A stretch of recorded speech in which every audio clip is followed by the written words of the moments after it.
The moment Abigail Hawkins pushed through the swinging doors of the Silver Spur Saloon in Dusty Creek, Texas, in the late spring of 1882, every man inside went so still that the only sound left in the room was the slow tick of the clock above the bar and the nervous clink of a whiskey glass being set down by trembling fingers. She stood in the doorway for just a breath, letting the amber light of the oil lamps wash over her. She was 26 years old, and she carried herself like a woman who had already survived things that would have broken most men in that room twice over. Her dark riding coat was dusty from 3 days on the trail, her boots were worn at the heel, and the brim of her hat shadowed the upper half of her face just enough that a person had to lean in to read her expression. A single ivory-handled revolver sat in the holster on her right hip, and she had not touched it, not even glanced at it since she walked in. She did not need to. Her name was enough. The bartender, a heavy-set fellow named Clem who had seen outlaws, lawmen, gamblers, and grieving widows pass through his establishment across 15 years of operation, took a slow step backward until his spine found the shelf behind him. The piano player lifted both hands off the keys as though surrendering to an unseen marshal. A card game at the center table collapsed entirely, the players folding their hands without any cards being shown, pushing back their chairs with the careful deliberateness of men trying not to make any sudden moves near a rattlesnake. That was what Abigail Hawkins did to a room. That was what her reputation did. She let her gaze move across the saloon floor in a single unhurried sweep, taking inventory the way a rancher takes inventory of the land after a hard winter, noting what was still standing and what had been lost. She had ridden 3 days to reach Dusty Creek. She had a reason to be here that had nothing to do with trouble, but she had learned long ago that her reason rarely mattered to the people who heard her name before they heard her voice. And then she saw him. In the far corner of the room, beside the window that looked out onto the darkening Main Street, a man sat with a half-finished glass of amber whiskey on the table in front of him and a folded newspaper open in his hands. He was somewhere around 30 years old, perhaps a year or two above it, with broad shoulders that strained slightly at the seams of a flannel shirt the color of pine bark. His jaw carried 3 days of dark stubble, and his hair, the color of coffee left too long on the stove, curled slightly at the ears. His hat was hanging off the back of the empty chair beside him, and he had not pushed it back on or reached for it or done any of the things that every other man in the room had done in response to her arrival. He was still reading the newspaper, not pretending to read it, not using it as a prop to avoid eye contact. Actually reading it, his brow furrowed slightly at something on the page, his right hand lifting his glass to take a measured sip, while his eyes tracked across the columns of print without hurrying. Abigail felt something shift in her chest that she could not immediately name. It was not fear, and it was not suspicion, and it was not the particular hot flare of anger that tended to rise in her when someone was being performatively casual in order to prove something. It was something quieter than all of those things. It was curiosity, plain and sharp and clean. She walked toward the bar. The crowd parted ahead of her with the smooth, silent efficiency of a river splitting around a rock, and she set one hand on the bar top and looked at the bartender, who had gone the color of old ash. "I need a room for the night," she said, "and something to eat if your cook is still awake." "I'm not here for anything else." The bartender swallowed. "Yes, ma'am, we got a room upstairs. Clean sheets. Cook can do a plate of beans and salt pork." "That will do fine," she said, and she reached into the pocket of her coat and set the exact amount for a room and a meal on the bar top without being told the price, because she had stayed in enough saloon rooms across enough Texas towns to know what they cost. She was about to turn away and find the staircase when a voice came from the corner.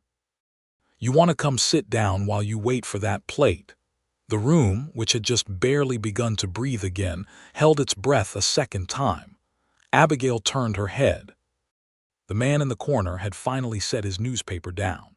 He was looking at her not with challenge and not with the glassy, fascinated fear that most people aimed at her like a poorly aimed rifle, but with something that looked a great deal like genuine, uncomplicated interest, as though she were a subject he found worth exploring. She walked across the room toward him, and the space between the tables seemed to stretch and compress in the way that space sometimes does when something important is about to happen. She pulled out the chair across from him and sat down and set her hat on the table between them, and she looked at him the way she looked at everything that surprised her, which was directly, without softening it. "Ralph Haskins," he said, and offered his hand across the table. "I know who you are," she said, which was not entirely true but was close enough. She had heard the name. A man who had bought the old Beckett property east of Dusty Creek and was in the process of turning it into something. A man who, depending on who was talking, was either a visionary or a fool, and who seemed entirely unbothered by the distinction. She shook his hand. His grip was firm and brief and did not try to prove anything. "Abigail Hawkins," she said. "I know who you are," he said, and the corner of his mouth lifted. "But I suspect what I know isn't the whole truth." She studied him for a moment. "Most people in this room looked at me like they were expecting a gunfight. Most people in this room believe everything they hear," he said simply, and leaned back in his chair with the relaxed, unhurried posture of a man who was precisely where he intended to be. "Tell me what actually happened." The clock above the bar ticked. Somewhere outside on the street, a horse shifted its weight and a bridle jingled. The piano player had begun very softly playing again, as though testing the temperature of the air.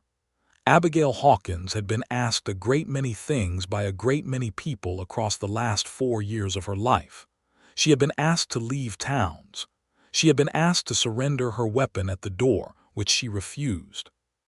She had been asked whether she was the one who killed 3 men in Caldwell in the summer of 1879, to which she had given no answer because the answer was complicated, and the people asking it were not ready to hear complicated. She had been asked by a marshal in Abilene whether she intended to cause trouble, to which she had told him that she never intended it. It simply seemed to find her, which he had not found amusing. No one had ever simply sat across from her in a quiet corner and asked her to tell them what actually happened. She found, to her own surprise, that she wanted to answer him. "It is going to take longer than a plate of beans and salt pork," she said. "I was planning to be here a while," Ralph Haskins said, and reached over to the empty chair beside him to retrieve his hat, which he set on the table next to hers, as though they were making room at a table for something they both intended to stay for. The cook's boy brought her plate 20 minutes later, and by the time it arrived, she had told him the first part, which was the part that most people had gotten wrong, the part about Caldwell. She had not gone to Caldwell looking for the Beaumont brothers. She had gone there looking for the deed to her father's land, which a man named Warren Beaumont had stolen through a fraudulent sale conducted while her father was dying of a fever and not in a condition to understand what he was signing. She had ridden there with the intention of presenting the county recorder's office with the evidence of fraud she had spent 8 months assembling, and Warren Beaumont had found out she was coming, and he and his 2 brothers had been waiting for her in the street in front of the recorder's office. "The story that spread was that I walked into Caldwell looking to collect what they owed my family, and I shot 2 of the brothers dead in the street," she said, setting her fork down beside the half-finished plate of beans. "And the part of the story that spread was missing what?" Ralph asked. He had not interrupted her once. He had not offered commentary or corrections or the particular brand of skeptical nodding that men sometimes used to seem engaged, while actually listening for the parts they could argue with. He had just listened, both elbows on the table, his whiskey glass sitting forgotten and warm. "The part that was missing," she said carefully, "was that it was Warren Beaumont who drew first, and his brother Cole who fired twice before I fired once, and that both shots Cole fired went into a storefront window and into the water trough and into nobody at all, and that I drew and fired in return and I did not miss because I never miss, and that Warren drew a second time and I fired a second time, and then it was over, and I was standing in the middle of a street in Caldwell." Texas with the deed to my father's land in my coat pocket and 2 dead Beaumont brothers in the dirt, and a third Beaumont brother, a younger one named Davis, standing in the doorway of the hardware store across the street watching. Ralph was quiet for a moment, and Davis Beaumont was the one who told the story. Davis Beaumont was the one who told the story, she confirmed. And in Davis Beaumont's version, I rode into Caldwell with blood in my eyes and murder in my heart, and I shot those men before they had finished reaching for their guns, and I was some kind of killer who had been running from the law since I was hardly old enough to walk. What actually happened to the land? Ralph asked. She picked up her fork again, because the beans were getting cold and she had not eaten since early morning. The county recorder reviewed the evidence. The deed came back to my family. My mother sold it 6 months later, which is what she needed to do because there was no one left to work it. My father was gone, my brother had gone to Kansas, and it was just her. She paused. She used the money to move to San Antonio. She has a small house there. She is comfortable.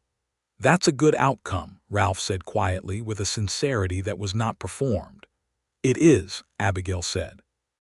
But Davis Beaumont had 3 years of talking before any of that was established, and a reputation like the one he built around my name travels faster than any correction ever does.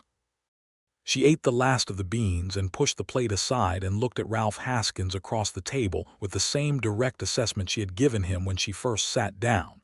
He held it without flinching, without trying to be impressive about it, without that particular look that men sometimes got when they were being stared at by a woman and felt the need to perform something. "Why did you stay seated?" she asked. "When you walked in." He considered the question. "I heard the doors and I heard the room go quiet, and I thought, whatever this person has done to make a room this quiet, they have certainly earned having someone treat them normally." And I had not finished the article I was reading, which was about the new railroad line coming through the southern counties, which matters to me because I am trying to figure out whether it passes close enough to my land to be useful. And it mattered more than being afraid of me. "I was never afraid of you," he said, not with bravado but with the easy honesty of a man stating a simple fact. "I didn't know you yet. You can't be afraid of someone you don't know. You can be afraid of their reputation, and their reputation is not them." Abigail Hawkins sat very still for a moment.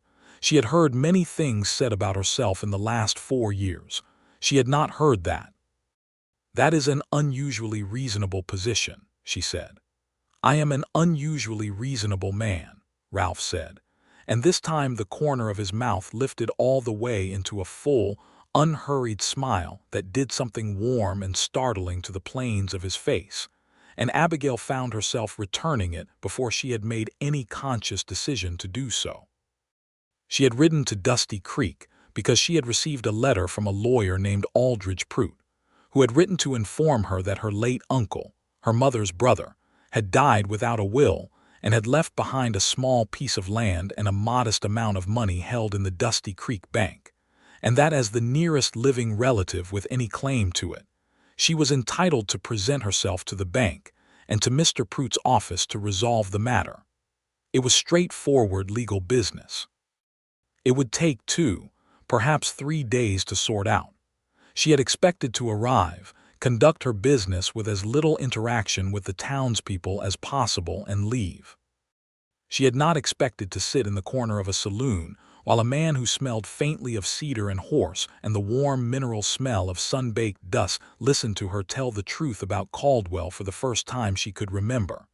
"You said you have property east of town," she said, pulling herself back to the practical because the practical was what she knew how to navigate. "The Beckett place." "What's left of it?" he said. "Beckett let it run down for years before he finally sold. The house needs work, but the land is good. I'm building up a herd. Started with 12 cattle last fall. I have 22 now, which is a modest start, but it's a start." He paused. "What brings you to Dusty Creek, if you're willing to say?" She told him about her uncle and the land and the bank. It was a practical story, told practically, but he listened to it with the same quality of attention he had given the story of Caldwell, as though the practical details of her life were inherently interesting to him, which was a thing that made her feel, in a way she could not articulate clearly, as though she were being seen rather than observed. They talked for another hour after that, and the saloon slowly refilled with its normal nighttime sounds and movements around them, the piano picking up to something livelier, the card players regrouping and reshuffling, Clem the bartender regaining color in his face and going back to the business of pouring drinks. No one came near their corner. No one interrupted.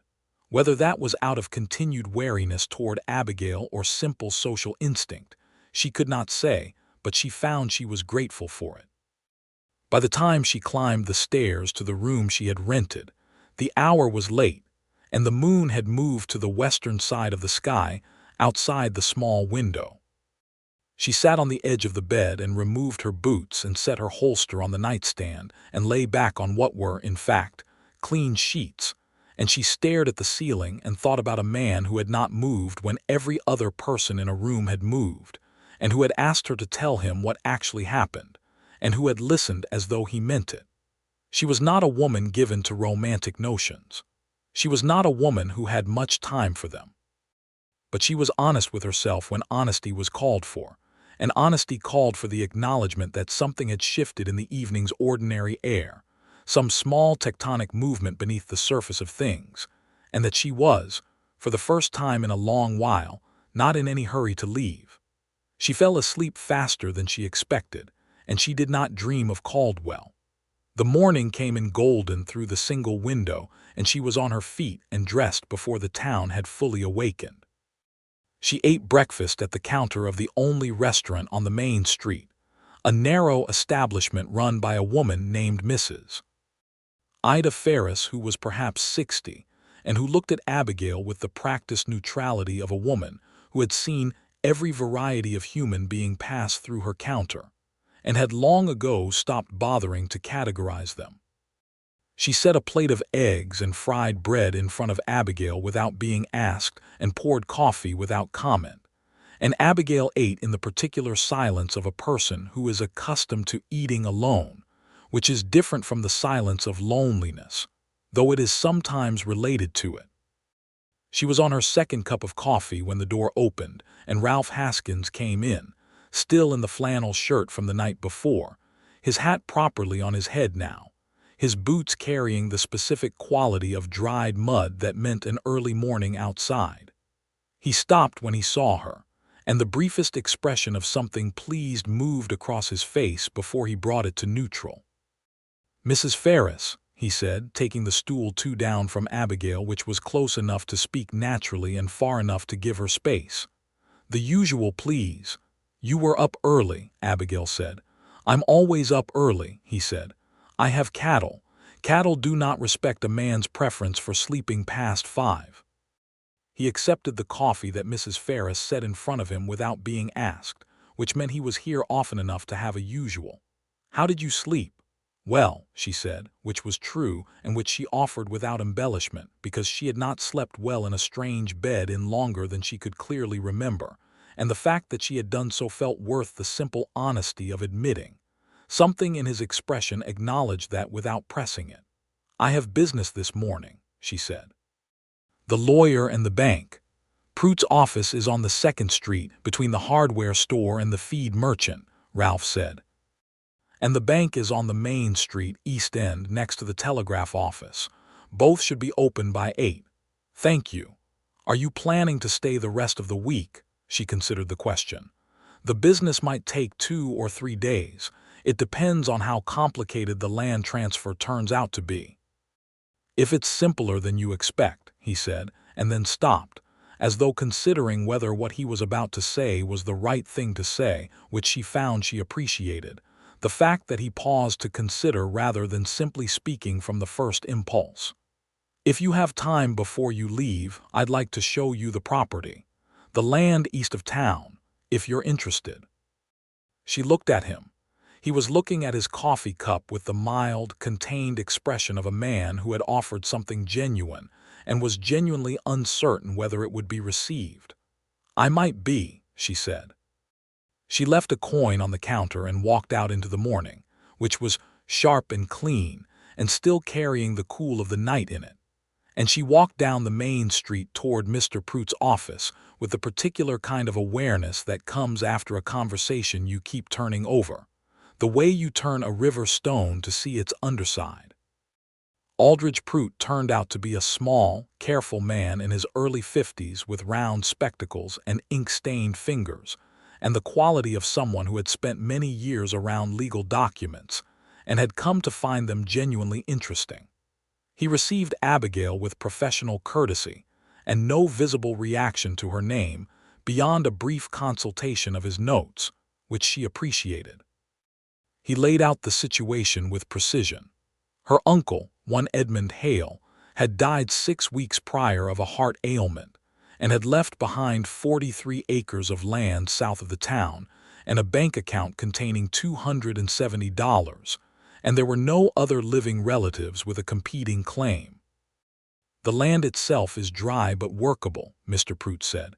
"Not the richest soil in the county, but it has a good water access from the South Fork of the creek, which makes it valuable enough. You could sell it or you could hold it. That is entirely your decision." "How long will the transfer take to process?" she asked. 3 days, perhaps 4, he said.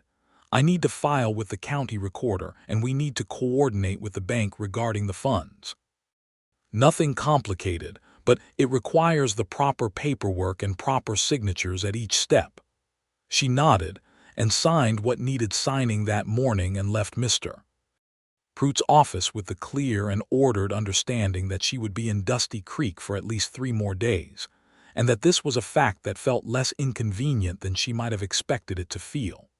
The bank was efficient, and the banker, a man named Harlow Tate, was professionally impersonal in a way that Abigail found deeply restful, because professionally impersonal was at least honest, unlike the particular brand of stiff wariness that other officials in other towns had offered her. She was walking back along the main street when she nearly walked directly into a woman coming out of the dry goods store with an armful of wrapped parcels that were blocking her view. They both stopped and stepped back, and Abigail steadied one of the toppling parcels by catching it, and the woman looked up from behind the stack with eyes that were a warm, deep brown and a face that was open and unguarded in a way that Abigail had not encountered often. "Thank you," the woman said, and then she took a proper look at Abigail and did the mental calculation that Abigail could watch people do in real time, the recognition, the pulling up of information heard and stored, and then the decision about what to do with it. This woman's decision was not retreat and not wariness. It was a smile, quick and genuine. "You must be the woman everyone is talking about this morning," she said. "Abigail Hawkins." "I seem to always be the woman everyone is talking about," Abigail said, with only the faintest edge of dry humor in it. "I'm Catherine Marsh," the woman said. "My husband has the farrier's shop on the 2nd Street. I heard you talk to Ralph Haskins last night for near on 2 hours in the Silver Spur." "You heard about that already," Abigail said. "This is a small town," Catherine said simply, and shifted her parcels to a more manageable position. "Ralph is a good man. He's had a harder road than most people know, and he doesn't talk about it, which is either admirable or frustrating depending on the day." She paused. "I'm not saying that for any particular reason. I'm just saying it because it's true." "I appreciate the honesty," Abigail said. "Can I ask you something, and you can tell me it's none of my business, and I'll accept that perfectly well?" "You can ask," Abigail said. "Is the story about Caldwell the way people tell it, or is it something else?" Abigail looked at this woman, Catherine Marsh, who was holding her parcels and asking a direct question with direct eyes and no particular agenda visible behind them. "It's something else," Abigail said. "I thought so," Catherine said simply. "Davis Beaumont passed through here about 2 years back, and he had the look of a man enjoying a story too much for it to be the truth. I said so to my husband, and he told me I was too suspicious of people. But I noticed things." She readjusted her parcels again. "I hope you have a pleasant stay in Dusty Creek, Miss Hawkins, and I hope the business you came for goes smoothly." She walked on down the street, and Abigail stood for a moment in the mild morning sun, and thought that Dusty Creek was turning out to be a considerably more complicated place than she had planned for. The afternoon found her at the edge of town on the south side, looking at the 43 acres of dry but workable land that was now legally pending finalization, hers by inheritance. She had ridden out alone on her bay mare, whose name was Patience, a name she had given the horse in honor of a quality she was still working to develop in herself.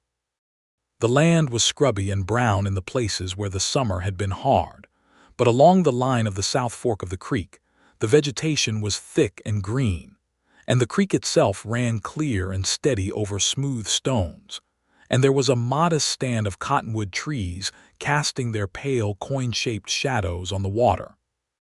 She sat on Patience at the top of a small rise and looked at it for a long time. She was not sentimental generally, but there was something about land that had belonged to family, even family she had not been close to, that required a respectful kind of quiet.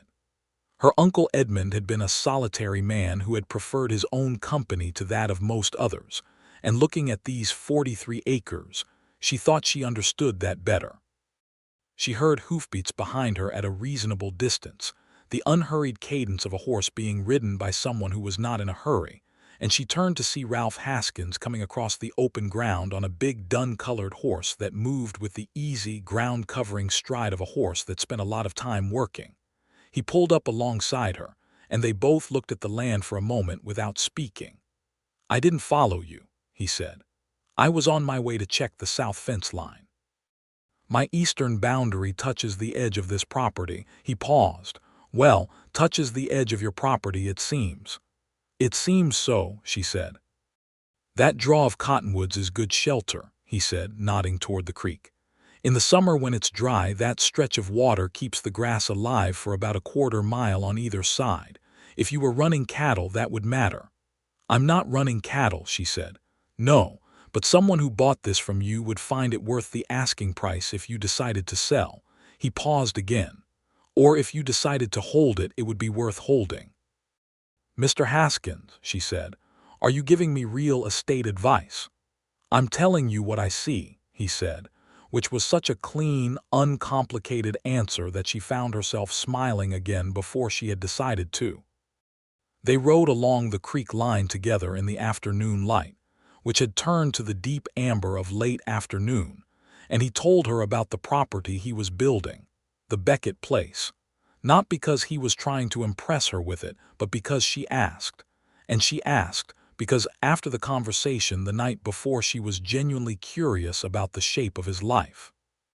He had come to Texas 4 years ago from Kentucky, where he had been working his father's tobacco farm since the age of 14, and where he had watched the land work 2 men into early graves, his father at 53 and his older brother James at 31, and had decided that if the land was going to have him, it would be land of his choosing in a direction that suited him. "Your brother," she said carefully. "Fever," he said simply. "Summer of 78.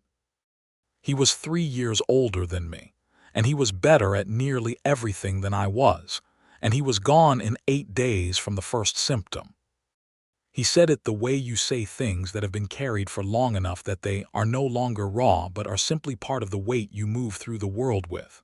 My father never really recovered from it, and then my father went 2 years later, and there was nothing left to stay for. I'm sorry," she said, and she meant it with the specific, unornamented sincerity of someone who knew what loss of that particular shape felt like. "The land I have now," he said, and there was something in his voice that shifted to the warmer register of a person talking about something they love. "It's not much yet, but it's going to be something.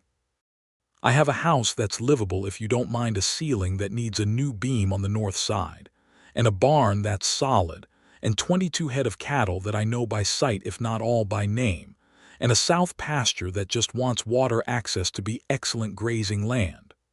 "The south fork of the creek," Abigail said, and looked at the water threading through the cottonwoods.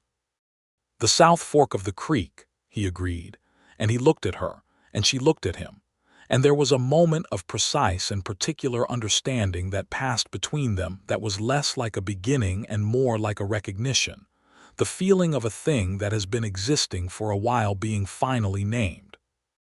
They rode back to town as the sun finished setting, the sky going from orange to rose to the deep violet blue of early evening, the first stars appearing above the eastern hills with the usual clarity of the desert night that Abigail had always privately loved, though she had never said so to anyone. "Will you have dinner with me?" he asked, as they reached the edge of the main street, both pulling their horses to a walk. "Not at the saloon. Mrs. Ferris keeps the restaurant open until 8 on most nights." She looked at him. "Is this the kind of thing that people in Dusty Creek are going to talk about?" "This is a small town," he said, which was exactly what Catherine Marsh had said that morning, and the echo of it made her laugh, a real laugh, short and bright and startled out of her, and Ralph Haskins looked at her with an expression of such open and pleased surprise at the sound of it that she had to look away toward the middle distance for a moment. "Yes," she said, "dinner would be fine." They ate at Mrs. Ferris's restaurant at a table near the window, and they talked for 3 hours. They talked about Kentucky and Texas, and the particular way the light was different in each place. They talked about cattle prices and the railroad that was coming through the southern counties, and what it would mean for the small ranchers, and what it would mean for the towns. They talked about the kinds of injustices that were woven into the fabric of the territory, the way land was taken from people who had held it long before any deed was recorded, the way certain people were shut out of courtrooms and banks, and the ordinary mechanisms of justice because of who they were. And Ralph spoke about these things with the steady, unsentimental honesty of a man who had thought about them, which was rarer than it should have been. "I had a neighbor in Kentucky," he said, "a man named Solomon Ware, who had been farming the land beside my father's since before I was born. He was a free man, had been free his whole life, but after the war, the sheriff in our county took it into his head that Solomon's deed wasn't valid, which it clearly was, and there were 2 years of court proceedings and threats and ugliness before it was finally settled in Solomon's favor. But those 2 years cost him money he had saved for 15 years and aged him 10 years more than he should have been, and the sheriff who started it never faced a single consequence." "People use the system as a weapon when they can't win any other way," Abigail said. "And the system lets them," Ralph said. "That's the part that wants changing." She looked at him across the table, at the way the lamp on the table threw warm gold across the side of his face and cast the other side into soft shadow, and she thought that she had not expected any of this when she rode into Dusty Creek 3 days ago. She had expected to conduct her business and leave. She had not expected to find a man who read newspapers while the room cleared around him, and who asked to hear the truth, and then actually listened when it was told to him. She had not expected to feel, for the first time in what felt like a very long time, that she was fully herself in someone else's company. The days that followed moved with a quality she had not experienced before, which was the quality of time that is both full and unhurried. Mr. Pruitt's business required her presence on the second and third mornings, and she gave it.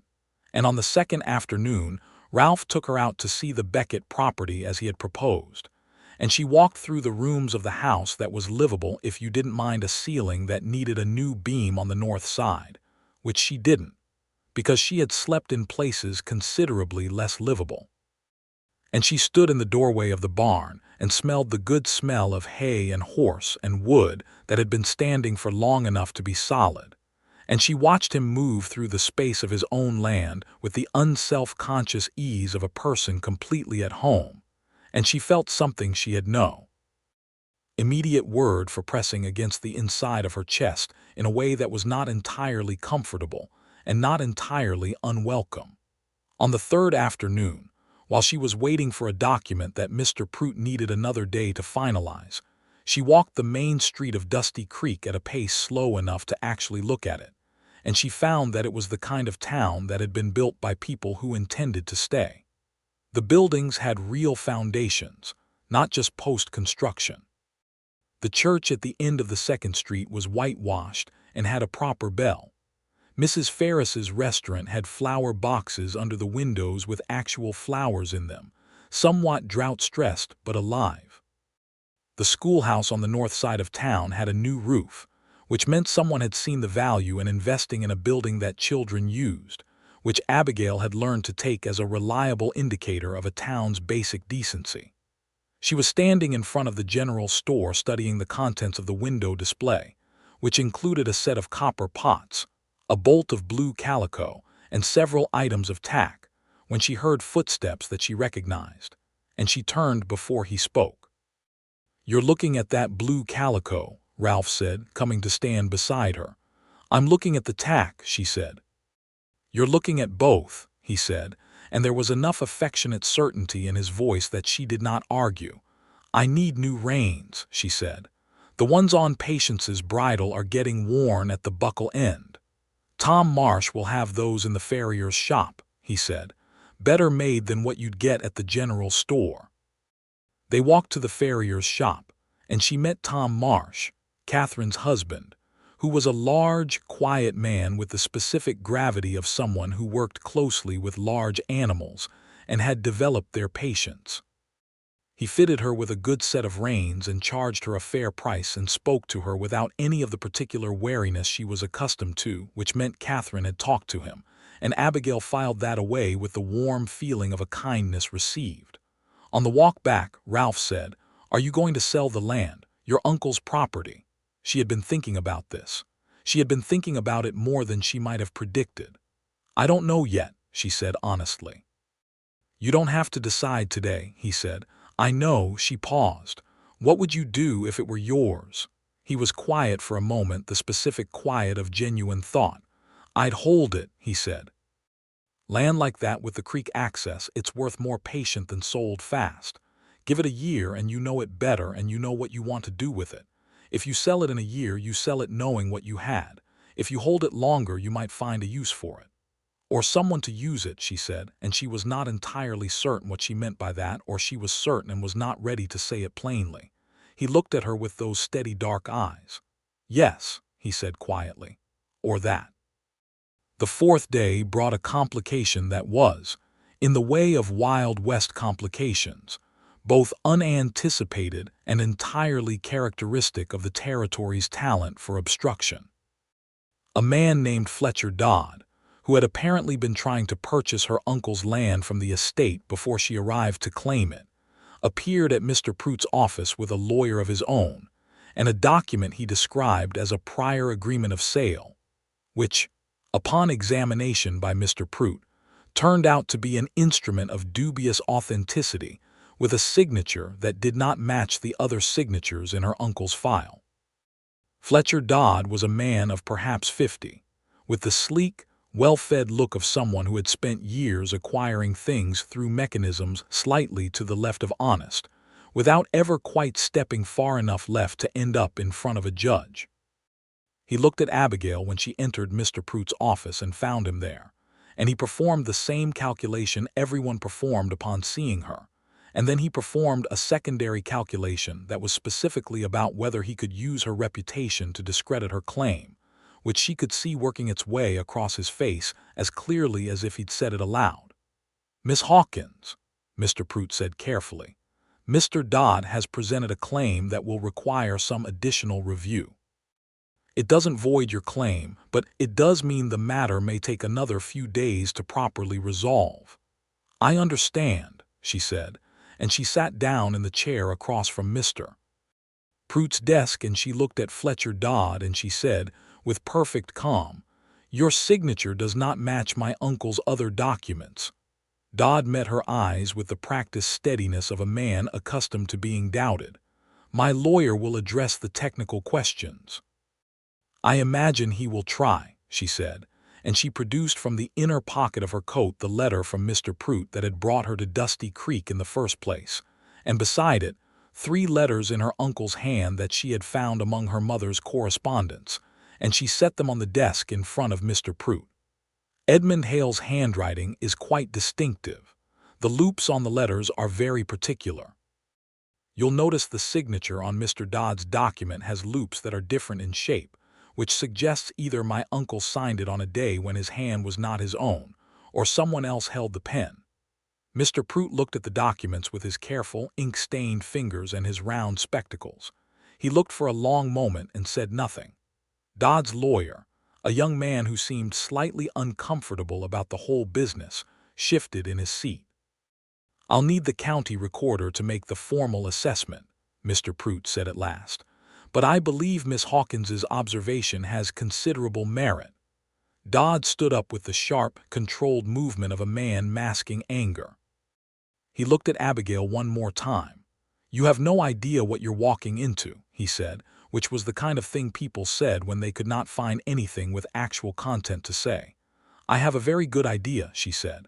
"I have been walking into things like this for several years and I am still here." He left, and his lawyer followed, and the door closed, and Mr. Prout took off his spectacles and pressed his fingers to the bridge of his nose. "I apologize for this complication," he said. "It is not your complication to apologize for," she said. "How long will the recorder need?" 2 days, he said. "Perhaps 3. She was walking back to the Silver Spur in the flat noon light, her mind working through the logistics of an extended stay, when she heard Ralph's voice behind her and turned. "I saw Dodd coming out of Prout's office," he said, falling into step beside her with the easy naturalness of someone for whom walking beside her had become unremarkable in the best possible way. "What happened?" she told him. He listened, and as she described the signature discrepancy and her comparison of the documents, she watched the particular kind of quiet anger that decent men carry when confronted with deliberate dishonesty move across his face. "Dodd has been trying to buy up land in this county for 3 years, he said. "He got the Halliday property and the Cutter property through means that nobody has been able to fully examine yet. The Hallidays sold under what they described as pressure, though they wouldn't specify the nature of it, and the Cutters sold after their barn burned, which was attributed to lightning, but was in a dry month when there wasn't a storm within 40 miles. "That is a clear enough picture," she said. "I'm not trying to frighten you," he said. "I'm telling you what I know because I think you should have it." "I'm not frightened," she said, with the specific certainty of a woman who had faced worse and was still standing. "But I appreciate being given the information to think with rather than being left to find it myself." He looked at her in the noon light, which was bright and unsparing, and she thought that the noon light suited him, that he was the kind of person who was himself in full light, and not only in the flattering amber of evenings. "I have a suggestion," he said carefully. "Tell me." "The county recorder is a man named Alvin Cross. He is thorough and he is honest, which is a combination you can't always rely on but can hear. If you present yourself to him directly with your evidence and explain the situation, he will not let Dodd's position sit unchallenged, but he responds better to direct conversation than to intermediaries." "You know him well," she said. "I filed my own deed through his office when I bought the Beckett property," Ralph said. "He asked me 6 questions about the chain of title and was satisfied with the answers, which told me he takes the work seriously." She went to see Alvin Cross that afternoon, and Ralph came with her, not to speak for her, which she would not have allowed, but to introduce her to Cross as a person he vouched for, which was a different thing, and which she accepted because in this particular town at this particular moment, being vouched for by Ralph Haskins was useful in a way that was separate from her own considerable ability to make her case. Alvin Cross was a lean, precise man who wore a shirt that was immaculately ironed, and who had a way of looking at documents as though he could see through the paper to some deeper truth underneath. He examined Abigail's letters from her uncle beside the document Dodd had filed with the gravity and focus of a man to whom this was genuinely important work, which it was, because it was the kind of work that determined who got to keep what they had rightfully inherited and who got to profit from taking it. "Give me 1 day," he said. "I'll have a determination by tomorrow afternoon." Outside Cross's office, in the mid-afternoon street, Ralph said, "You presented that very well." "I present things clearly because clarity is the best defense against people who prefer confusion," she said. "Is that something you learned through experience?" "Everything I know I learned through experience," she said. "I have not found any other reliable teacher." He laughed, a warm, genuine laugh that she was coming to recognize as one of the sounds she most wanted to hear again, and she turned it over in her mind and felt its weight, which was the weight of something growing. That evening they walked rather than riding, through the town and out the north road to where it opened up into the broad, rolling land that ran toward the hills, and the sky above them was enormous and brilliant with stars, the Milky Way arching from horizon to horizon in the particular splendor of a desert sky, so clear, it felt almost physically present, as though you could reach up and press your hand against it. The air was warm and dry, and carried the smell of sage and dust, and the faint sweetness of some night-blooming plant she did not know the name of. They walked without urgency and talked about things that were both large and small, the way conversations go when two people have gotten past the careful stage and into the honest one.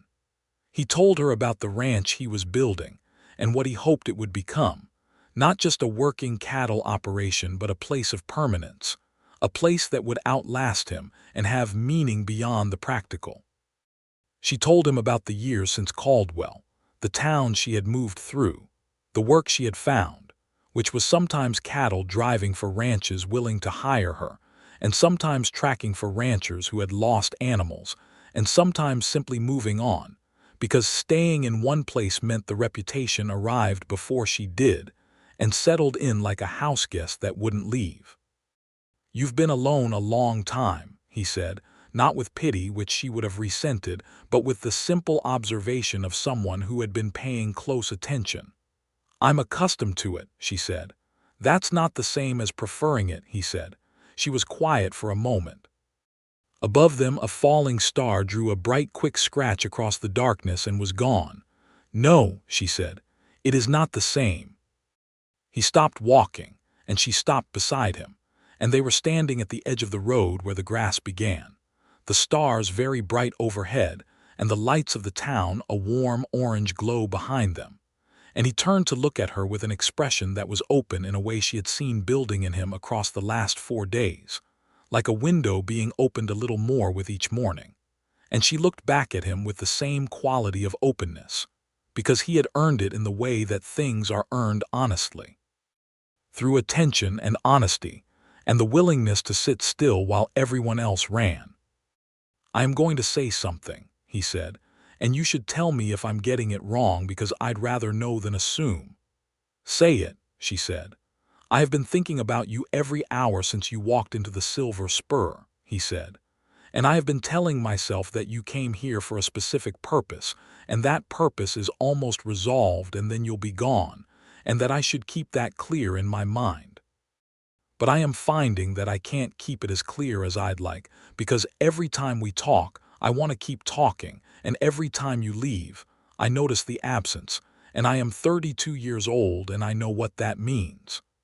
The night was very still and very full of stars. "You are not getting it wrong," she said, and her own voice was quieter than she expected, the way voices get when something important is being handled carefully. He reached out and took her hand, and it was such a simple thing, a hand in a hand, and yet it was the kind of simple that contains everything, and she looked down at their hands and then back up at his face, and she thought that she had been afraid for a long time, not of people or guns or towns or reputations, but of exactly this, of the particular vulnerability of being known by someone, and she thought that perhaps she was done being afraid of it. He walked her back to the Silver Spur with her hand in his, and they walked through the town with the warm, deliberate ease of two people who have made a decision and are comfortable with it. And Abigail thought that the people of Dusty Creek who were watching, and there were certainly people watching, could think what they liked, because the truth of the thing was between her and Ralph, and it didn't require anyone else's commentary. At the door of the saloon he said, "I'll meet you for breakfast." "Yes," she said. "Sleep well," he said, and the way he said it was gentle in a way that was not sentimental but was simply careful, and she took it inside with her and kept it. The county recorder's determination came the following afternoon, exactly as Alvin Cross had promised, and it was unambiguous. The signature on Fletcher Dodd's document did not match Edmund Hale's signature in any of the other recorded instruments in the county file, and the document was declared fraudulent, and Fletcher Dodd's claim to the property was dismissed, and Abigail's inheritance was formally and legally confirmed. She received the news in Mr. Pruitt's office with Ralph beside her, and when Mr. Pruitt slid the finalized deed across the desk to her, she looked at it for a long moment with the specific feeling of something fully resolved, the clean, solid satisfaction of justice, rendered not through violence but through the slow, careful machinery of evidence and honest dealing. Fletcher Dodd, for his part, did not take the news quietly. She heard about his reaction secondhand, through Catherine Marsh, who appeared at the restaurant the following morning with more parcels and more information, and the air of someone who considered informed friendship a civic duty. Dodd had reportedly gone to the marshal's office and attempted to file a complaint alleging that Abigail had intimidated witnesses and misrepresented documents, to which Marshal Hector Webb, who was according to Catherine a thoroughly decent man who had been doing this job for 12 years, had listened carefully, and then declined to pursue on the grounds that the county recorder's determination was legally binding, and there was no evidence of any wrongdoing on Abigail's part. And then, Catherine said with evident satisfaction, Dodd said some things about you that the marshal told him to be very careful about saying in public, because they were the sort of things that could make a person legally liable, and Dodd left the marshal's office looking like a man who has run out of moves. "Thank you for telling me," Abigail said. "Thank you for not letting him take that land," Catherine said. "He has taken enough. He doesn't get to keep taking." Over the following 2 days, while she waited for the final administrative paperwork to be fully recorded and certified, something settled in Dusty Creek and in Abigail herself. The town's reaction to her, she noticed, was changing in small but distinct ways. Mrs. Ferris greeted her by name each morning with a warmth that was beyond mere professional courtesy. Tom Marsh, at the farrier's shop, waved when she passed on the street. 2 men who had been among the first to vacate their chairs at the Silver Spur on her first evening nodded to her in the manner of people acknowledging that they had misjudged something and were too proud to say so, but were not too proud to at least correct the behavior. Alvin Cross, passing her on the main street, tipped his hat with the precise, formal respect of a man who takes accuracy seriously. And Ralph was there, in the way that a person is there when they have decided to be, consistently, and without making a performance of it. He met her for breakfast each morning at Mrs. Ferris's, and they spent afternoons together on horseback or walking, and evenings at the restaurant talking until Mrs. Ferris began wiping down the tables around them with the pointed efficiency of a woman ready to close for the night. On the 6th afternoon of her stay, she rode out to her uncle's land alone, to sit by the creek and think in the particular way that requires solitude. She sat on the bank of the South Fork with her boots off and her feet near the water, which was cool and clear and moved with a steady, purposeful sound over the stones, and she looked at the cottonwood trees and the scrubby land and the distant roll of the hills, and she thought about what she was going to do. She had the deed. She could sell the land and take the money and ride on, which was what she had been doing for 4 years, moving through the territory in a pattern that had its own logic but did not have a direction. She was good at moving on. She had become very good at it. She had the skills for a solitary life and the toughness for it, and she had been telling herself for 4 years that this was enough, that it was in fact what she preferred. She thought about Ralph Haskins reading a newspaper while a room cleared around him. She thought about the way he listened. She thought about his hand around hers in the starlight and the specific quality of peace she had found in his company, which was not the peace of distance but the peace of genuine presence, the feeling of being fully in a place rather than moving through it. She thought about 43 acres with water access and a good view of the hills and a neighboring property that needed its south fence line checked. She rode back to town. He was at the Silver Spur when she arrived, which had become, without anyone formally announcing it, their evening meeting place. He was not reading a newspaper. He was sitting at the corner table with 2 glasses and a bottle of the good whiskey that Clem kept on the shelf behind the bar, and he was watching the door with the carefully contained expression of a man who is trying not to make his hope too visible. She sat down across from him and he poured 2 glasses and set one in front of her, and she picked it up and turned it in her hands for a moment. "I'm not selling the land," she said. He was very still for a moment. "No, I am going to hold it," she said. "I am going to hold it and think about what use to make of it." She looked at him steadily. "You said the south fence line of your property runs along the eastern boundary of my uncle's land." "It does," he said. "That's useful access to the creek." "It is," he said, and his voice was careful and warm at once. "I think," she said, and she put the glass down and looked at him directly, because she had never been a woman who delivered important things sideways, "that if 2 properties border each other at a creek, the most efficient and sensible thing is to make good use of both of them together." He set his own glass down. "Abigail," he said, and the way he said her name was the way that some things are said when they have been thought about for days before being spoken. "I have been riding in a direction that doesn't go anywhere for long enough," she said, "and I have been telling myself that is what I prefer. I have been wrong about that." He reached across the table and took her hand, the same simple gesture as the night in the starlight, and she held it and felt the solid warmth of it and the rightness of it, which was not the rightness of something convenient but the rightness of something true. "I am not a simple man," he said. "I have my own things I carry, and I am not finished building what I'm building, and it will be a hard few years before it is what I want it to be." "I know hard years," she said. "I know you do," he said. "That's not a warning, it's honesty." "I know," she said. "That's why I'm still sitting here." Something moved in his face that was the end of the carefully contained expression and the beginning of the open one, and she thought it was one of the most honest things she had ever seen on a person's face. "Stay," he said, not asking her to become something or fit something or be less than she was, just the plain, uncomplicated word. "Yes," she said. They sat in the Silver Spur for another 2 hours, talking in the way of people who have decided that they have time. And the piano played, and Clem, the bartender, went about his business with the satisfied air of someone who has witnessed something worth witnessing. And the night moved through its hours outside the window with its usual stars.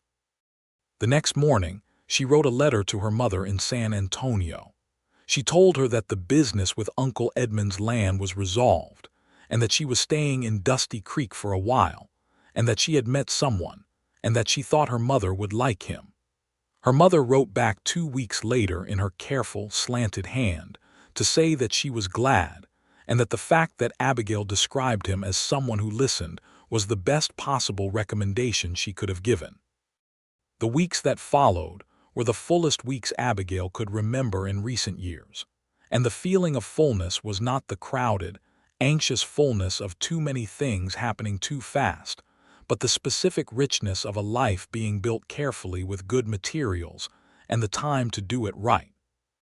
She worked alongside Ralph on the property, because she was not a woman who sat and watched things be done when she could be part of the doing, and he received this without any of the unease that some men felt when a woman knew how to work. She could do the things that needed doing, the fence mending, the cattle checking, the early morning inventory of the herd's health, the practical 1,000 decisions of a working ranch, and she did them with a competence that was unperformative and matter-of-fact, and Ralph worked beside her with the same quality of unself-conscious partnership that she had heard existed between some ranching couples, but had rarely witnessed directly. The north ceiling beam got replaced in the 3rd week. They worked on it together on a Saturday, Ralph up on the ladder and Abigail below steadying the timber and handing up the hardware, and they worked through the morning and into the afternoon. And the house, with the new beam in place, felt more solid in the way that a house feels more solid when something fundamental has been properly repaired.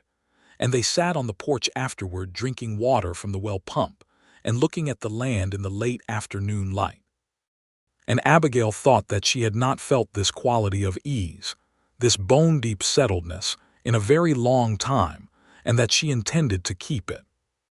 2 months after she arrived in Dusty Creek, on an evening in early August when the air was still holding the day's heat, and the sky was doing its most ambitious sunset in shades of copper and deep red, Ralph took her out to the edge of the property where the south fence line met the cottonwoods of the creek, and he did not have a speech prepared, which she appreciated, because prepared speeches were rarely the truest thing, and he said, with the simple directness of a man saying what he meant, "I want to marry you, Abigail, not to change anything about who you are, and not because I think you need me to. Because I love you, and I want to make a life here with you, and I want the life to be ours in the fullest possible sense." She looked at him in the copper light, and the creek moved in the cottonwoods, and somewhere behind them on the property one of the cattle made the particular sound of cattle settling for the evening, and she thought about everything that had happened since she rode into a saloon and found one man still seated, and she thought about how many directions a life could have gone and how it had gone here, to this man, to this land, to this quiet evening at a creek in a county in Texas. And she thought that of all the directions her life had taken, this was the one she would have chosen. "Yes," she said for the second time, but this time the word carried the full weight of a future rather than just a decision about today. He kissed her in the copper light with the straightforward tenderness of a man who means everything he does, and she kissed him back with the whole of herself, without reservation, because she had spent enough time reserving herself, and it was time to stop. They were married 6 weeks later at the white-painted church at the end of the 2nd Street, on a Saturday morning in September when the summer's brutal heat had just begun to soften into the gentler warmth of early fall. The minister was a thin, earnest man named Reverend Ballard who had been in Dusty Creek for 8 years, and who performed the ceremony with a quiet seriousness that was not solemn so much as genuinely reverent, as though he understood that what was happening was real and worth treating as such. Catherine Marsh stood beside Abigail as her witness, dressed in a green cotton dress and looking deeply pleased with the situation. Tom Marsh stood beside Ralph. Alvin Cross was there, impeccably shirted. Mr. Prout was there, ink-stained fingers and all. Mrs. Ferris was there in the second row, wearing a hat with a small blue feather in it that she had clearly been saving for an occasion, and when Abigail looked at her across the church, Mrs. Ferris gave a single firm nod of approval that felt, for reasons Abigail could not entirely explain, like a genuine blessing. Abigail wore a dress she had bought at the general store, the blue calico from the window display, which Ralph had not mentioned again but which she had quietly gone back for, and which fit her well, and which was the color of the deep afternoon sky in that country when the air was very clear. She wore her hair down, which was not how she usually wore it, and it was dark and long, and it caught the light coming through the church windows in a way that she could see Ralph noticing when she walked down the aisle, and his expression in that moment was one she kept very carefully in the part of her memory she reserved for things worth keeping. She said her vows in a clear, steady voice, looking at Ralph directly, because she had always done important things directly, and he said his in the same clear, steady voice, looking at her with those dark eyes that she had come to know as the eyes of a man who meant precisely what he said. They walked out of the church into the September morning as Ralph and Abigail Haskins, and the small gathering on the church steps made a sound of congratulation that was warm and genuine, and Abigail felt something she recognized after a moment as happiness, not the quiet, provisional kind that she had learned to work with in limited doses, but the full-throated, open-handed kind that requires a person to have something to return to, and she had that now, and she intended to take good care of it. The wedding celebration was a modest affair, as befitted the town and the people involved, held at Mrs. Ferris's restaurant, which Mrs. Ferris had decorated with ribbons of cloth from the general store, and where she had prepared a meal that began with soup and progressed through roast beef, and ended with a cake that was, by any honest assessment, exceptional, and which Mrs. Ferris accepted the compliments about with the contained pride of a person who knew they had done good work and was glad to have the fact acknowledged. There was music, a fiddle player and a man with a guitar who played the kind of old songs that everyone in the territory knew and that everybody there had some private feeling about. And people danced in the cleared space between the tables, and Ralph danced with Abigail in a way that was not practiced but was sincere, which was, she had come to understand, the correct ratio for dancing as for everything else. At some point in the evening, when the celebration had found its natural warmth and ease, Catherine Marsh came to sit beside Abigail while Ralph was in conversation across the room, and she leaned her shoulder against Abigail's in the companionable manner of a woman who has known her longer than the calendar strictly supported. "I told my husband the morning after you arrived," Catherine said, "that something was going to happen. He told me I was reading too much into things." "And were you?" Abigail asked. "Clearly not," Catherine said with satisfaction. "You told me he had a harder road than most people knew," Abigail said. "He told you about his father and his brother?" Catherine asked. "Yes." "Then you know enough," Catherine said. "The rest of it he'll tell you when it needs telling." She paused. "He has not been a man to open up easily. You should know that you are, as far as anyone in this town has observed, the first person he has opened up to." Abigail looked across the room at Ralph, who was laughing at something Tom Marsh had said, a full, genuine laugh, and the lamp light was on his face, and she felt the same press against the inside of her chest that she had felt looking at her uncle's land by the creek, the feeling of something worth having, worth staying for. "I'll take care of that," she said quietly. "I know you will," Catherine said.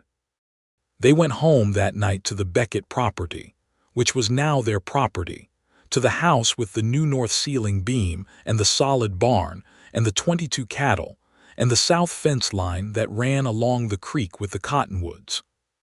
Ralph had placed candles in the front windows before they left for the church that morning, and they were still burning when they rode up in the late evening, sending warm gold through the glass, and the house looked inhabited in a way that it perhaps had not looked before, the way a house looks when it has people in it who intend to be there.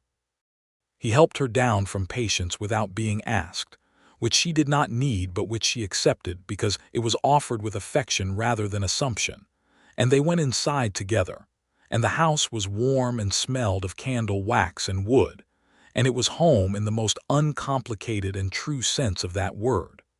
The months that followed were months of building, and of the particular contentment that comes from building something real. They worked the ranch together through the fall, expanding the herd cautiously, managing the land, maintaining the fences. Abigail took charge of the creek access management, because she had grown up watching her father manage water rights and she understood it. And under her oversight, the south fence line was extended to properly mark the boundary with her uncle's land, which she had formally incorporated into the ranch's holdings, giving them good grazing on both sides of the creek. The town, for its part, had fully made its peace with her presence by the time the winter came. There was not a single incident at the Silver Spur or anywhere else where her reputation was deployed as a weapon, and she thought that this was partly because of the legal business with Dodd, which had established her as someone capable and right-dealing, and partly because of Ralph's standing in the community, and partly because she had simply been present long enough in an ordinary way that the stories people carried about her had been quietly displaced by the direct experience of her. Fletcher Dodd had left Dusty Creek in October, apparently finding the town less hospitable than it had been before his fraudulent claim was dismissed. He went south, toward the border counties, and his departure was noted in the community with the relief that communities feel when a particular source of pressure is removed. The winter was hard in the way that winters on the high plains of Texas could be hard, with cold that came in from the north and dropped the temperature to a genuine and serious cold, the kind that required proper preparation to manage livestock through.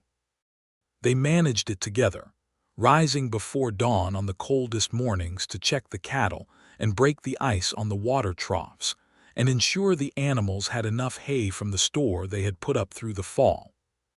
There were nights when the wind was loud enough against the house that conversation required raising your voice, and they sat by the stove and read, Ralph his newspapers and agricultural journals, and Abigail the small collection of books she had with her, and the ones she began acquiring from the general store's limited but considered selection, and the wind could do what it liked. On one of those winter evenings, with a big storm working itself up outside and the stove doing its job admirably, Ralph set down his journal and looked at her across the table with an expression she had come to recognize as the one that preceded something he had been carrying for a while without saying. "I want to tell you something," he said, "about the harder road that Catherine mentioned." "You don't have to," she said. "I know I don't have to," he said. "I want to." He was quiet for a moment, not finding words, already knowing them, putting them in order. "When I first came to Texas, before I found the Beckett property, I spent about a year working for a rancher named Caulfield, out past the county line. And Caulfield was not a good man in several of the ways that matter most. He underpaid his hands, and he was not honest about the books. I left when it became clear that staying and being silent was its own kind of dishonesty. But before I left, I tried to bring what I knew about the books to the county authorities, and what I found was that Caulfield had friends in places that made that very difficult. They protected him," Abigail said. "For a time," he said. "There were 2 years when I couldn't find stable work in 3 counties because Caulfield had talked to enough of the wrong people. I had the Beckett property by then, but without working income, the first year on it was very thin." He paused. "I am telling you this because I think you should know that I understand, at least in some degree, what it is to have a story about yourself that other people use as a closed door. I have not faced what you faced, and I am not saying it's the same. I am saying that I am not someone who will ever fail to understand why you are still standing after what the Beaumont story put you through." The storm pushed against the house and the stove crackled. Abigail looked at this man who was her husband, and who had just offered her the most interior part of what he carried, because he thought she should have it, and she felt the warm, unambiguous fullness of a love that had been built out of honesty and mutual respect, and the particular kind of seeing that happens when 2 people decide that seeing each other clearly is more important than being comfortable. "What happened to Caulfield?" she asked. "He's still out there as far as I know," Ralph said. "Not much I can do about it from here except do better myself and help this land be what it should be." "That is the correct answer," she said, and she moved her chair around the table to sit beside him rather than across from him, and he put his arm around her and she leaned against the solid warmth of his shoulder, and the storm outside was just weather, and the house was warm. In early spring, when the land was beginning its tentative return to green along the creek line, and the cattle were restless with the change in temperature, Abigail told Ralph that she was expecting a child. She told him in the morning, in the kitchen, over coffee, because she was not a woman who staged announcements, and because the morning was clear and the light was good, and she had known for 2 weeks and had been carrying it with the particular combination of wonder and practicality that characterized most of her interior life.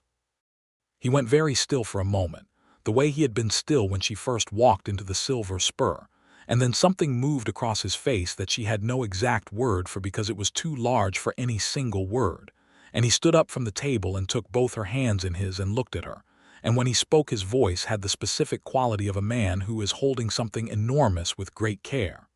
"Are you well?" he asked. "Is everything well?" "Everything is well," she said. "I have spoken to the doctor in town, who confirmed it and said I am in good health."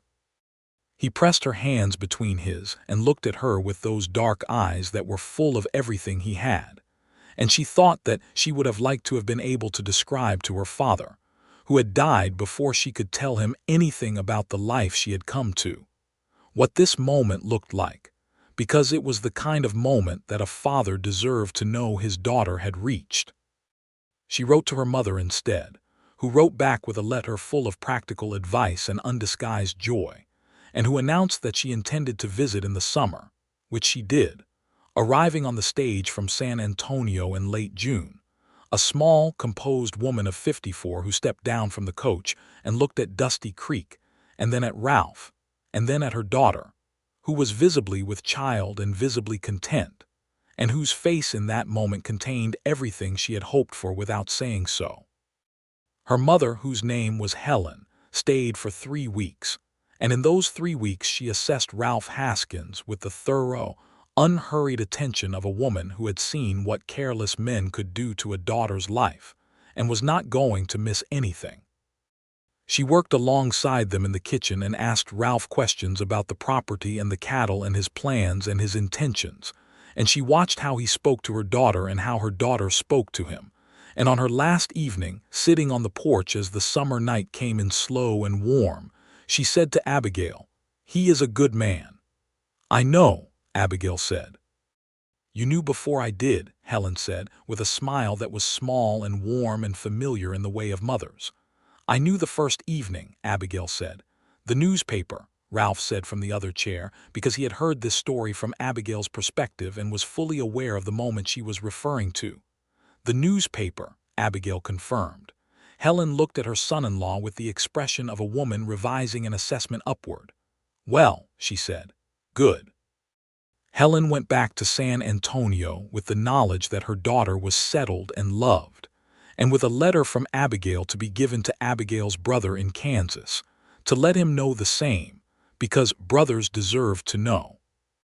In late August, when the summer was at its most intense, and the creek was running lower than usual from the dry months, Abigail gave birth to their first child, a boy, with the assistance of the doctor from town and the deeply practical presence of Catherine Marsh, who had done this before and who had the specific quality of calm that comes from having been useful in the most difficult circumstances.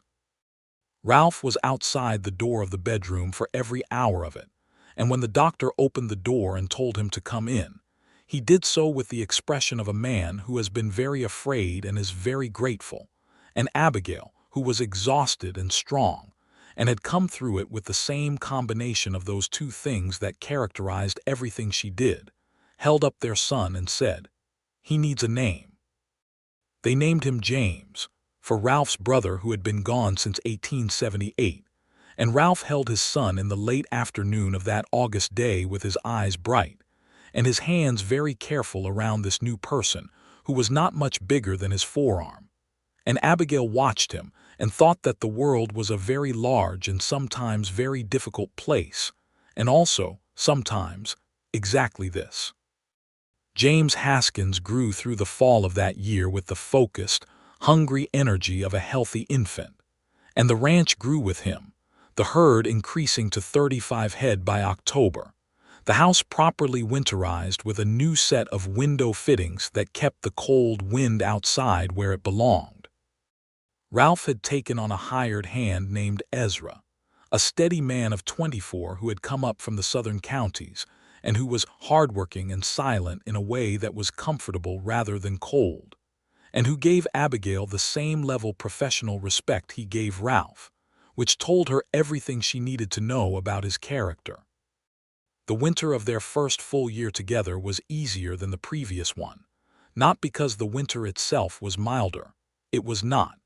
It was in fact a harder one with more snow than the country usually got, but because they had more preparation behind them and more hands to manage it, and the particular kind of ease that comes from having done something together before and knowing how each other worked.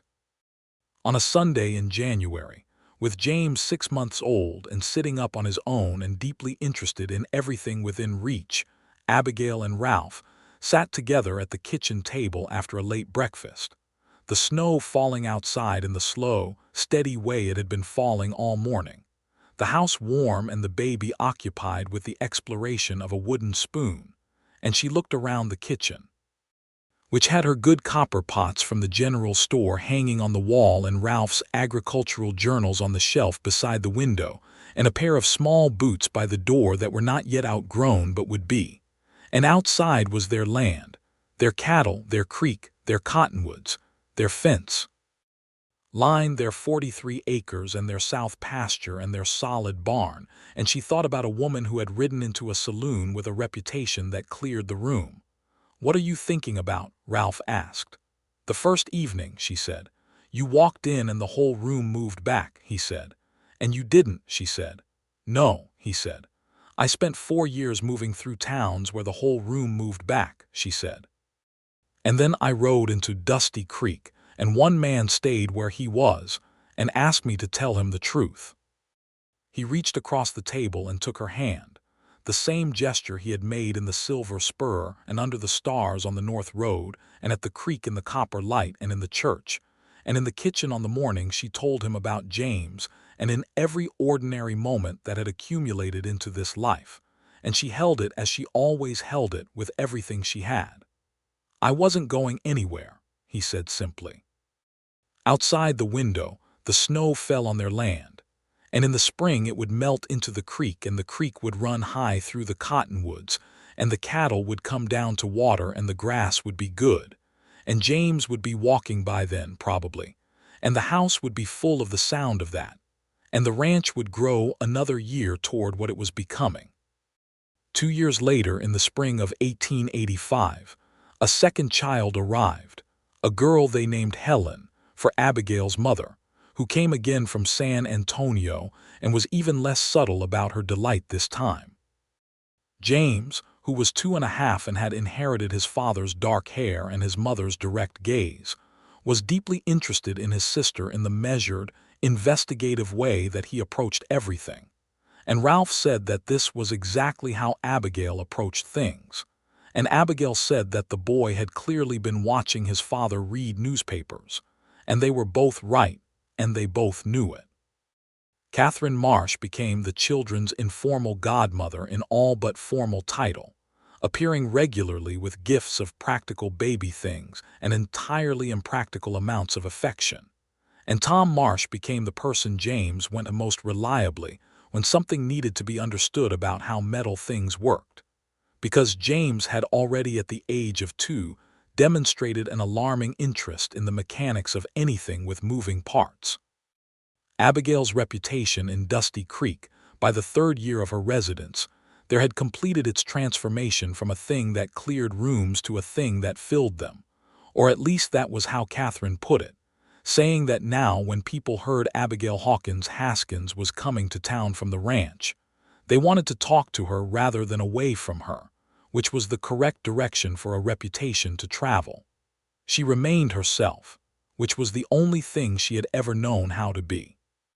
She carried her revolver, because the territory was still the territory and some habits of safety were correct habits. She rode well and worked hard and spoke directly, and was honest even when honesty was less convenient than its alternative, which it frequently was. And these qualities that had been used as evidence of dangerousness in Caldwell and in Davis Beaumont's version of events were understood here, in this town, on this land, in this life, as the qualities of a person you were glad to have on your side. On a warm evening in the late summer of 1885, when Helen was 4 months old and James was pulling Ralph around the yard by the hand demanding to be shown things, and the sky above the ranch was doing its standard evening performance of colors moving through amber to rose to the deep purple of oncoming night, Abigail stood on the porch of their house and watched the light on her land and felt the full, unhurried weight of a life that was hers in the most complete sense, built from honest work and honest love, and the particular grace of having been seen truly by the right person at the right moment. Ralph came to stand beside her on the porch after getting James down to bed with what she could hear had been a negotiation involving at least 2 stories and the promise of a look at the cattle in the morning, and he put his arm around her and looked at the same sky she was looking at, the stars coming through in the east as the light bled out of the west. "Ezra thinks the south herd should be moved to the creek pasture before September," she said. "He's right," Ralph said. "I was thinking the same." "The new fence post on the eastern side needs resetting," she said. "The ground shifted in the rain." "I'll see to it tomorrow," he said. They stood for a while in the comfortable, well-worn silence of people who have said enough to each other over enough time that silence has its own fluency. And the night came in around them. And below in the house, the baby made a small, contented sound and was quiet again. And the cattle were settling in the south pasture with their ordinary nighttime sounds. And the creek moved in the cottonwoods in the way it had moved since long before either of them arrived on this land. Steady and purposeful and full of its own unhurried certainty. "I was thinking about writing to the lawyer in Caldwell," Abigail said. "The county recorder's records there. I want to make sure the deed situation is properly and permanently settled in the public record, now that I have resources and standing I didn't have before. My mother should have a clean record on what that land was and what happened to it." "That's a good idea," Ralph said. "Do you want me to write with you?" "No," she said. "I'll write it, but I want you to read it before I send it." "Always," he said. She looked up at the stars, which were fully out now, the Milky Way visible from one edge of the sky to the other, that vast, clear arch that had been above this land since before anyone put a fence line on it, or built a house on it, or ran cattle across it. The same sky that had been above the street in Caldwell when she stood with a deed in her pocket and two men down, and a story being built against her before she had remounted her horse. The same sky above the saloon in Dusty Creek when she pushed through the doors, and every person in the room moved back except one. She turned and looked at Ralph, her husband, who was looking at the stars with the same open, unhurried interest with which he looked at everything, and whose arm around her had the specific quality of something that had been there a long time and intended to be there a long time more. "Thank you," she said. He looked at her with mild, affectionate curiosity. "For what?" "For staying seated," she said. He smiled, the full, unhurried smile that she had seen for the first time across a corner table with a whiskey glass between them, and pulled her in close, and she leaned against him under all those stars. And the night was warm, and the land was theirs, and the children were sleeping, and the creek was running, and the story that was being written now here in this life on this land was the true one. And that was the one that was going to last.